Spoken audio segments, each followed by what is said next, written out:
One of the most common frustrations I've seen since the Voyagers update is the lack of rotation options in the Corvette workshop. Decoration pieces, sure, they rotate all over the place, but some of the most interesting modules like the wings, the thrusters or even the hab units are locked into just one direction.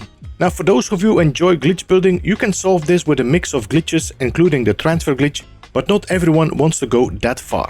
So let's take a look at an easier technique discovered by Action Pants Gaming that gives you extra freedom without diving deep into glitches. Let's start with opening up our Corvette workshop and start with creating a new Corvette. And we're going to build a very basic design. We don't need a lot. We just need a landing pad, a few habs, and then the essentials. I'm going to build the ship a little bit outwards of this location so that we can focus in the center without having too much distractions.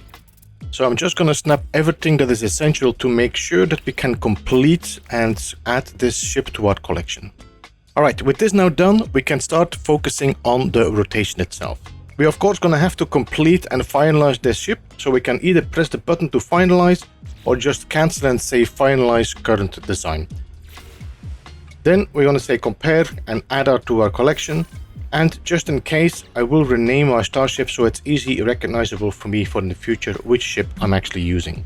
So I'm just going to call this Corvette P2. Alright, now that we have done that, the only thing we need to do to complete the rotation is adding an internal stair. If you go to the first tab in your building menu, select the internal stairway and snap it inside that hab. You will see that I can actually rotate that stair. And that is what we're going to be using to our advantage to also rotate the hab. Alright, so I placed the stair inside. Let's go back to our Corvette workshop. Modify Corvette. And we're just going to duplicate one of the side habs here and we're going to snap it on top of the hab where the stair is inside. Doing that is now going to lock that staircase into position. And we're going to now take the bottom hab and we're going to move that bottom hab. If we move and press the button to move, you will see that the stair is still there. That means I can now use that to rotate my hab in position around that stair. And we place it back. This will now be a rotated hab. To double check if you succeeded, you can use your thruster. You can see I am not able to rotate my thruster and snap it in front of an unrotated hab, but here I can snap it on the front. This means this hab is now rotated. Now, to make sure that we can actually use this for the future for templates, we can just duplicate another hab again, it doesn't matter which one, and we're going to merge that hab inside the other hab. Because this one is rotated, that means that the snapping point is now free. So we can just merge another hab inside this hab, and now we have a double merged hab that's going to allow us to rotate pieces against that. So we can remove all this.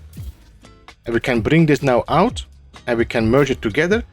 This now will be for us free to rotate, and it doesn't matter, you will now be able to rotate whatever you want. You can have cockpits in the front or in the back, and you can also take your thrusters as well.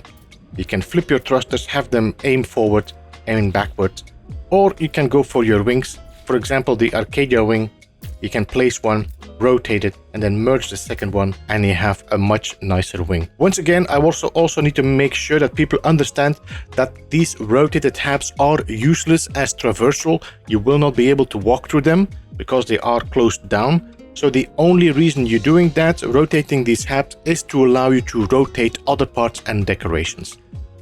And that's it, a very simple way to rotate habs, wings and other locked modules a full 180 degrees. Yes, it is limited compared to the more advanced glitch building techniques I've shown in the other guides, but it is an excellent starting point if you just want a little extra freedom in your builds without diving into complicated glitches. So try it out, let me know what you think of it, what kind of rotated designs have you come up with, and I will see you again in the next video. This was Beeblebum, goodbye for now.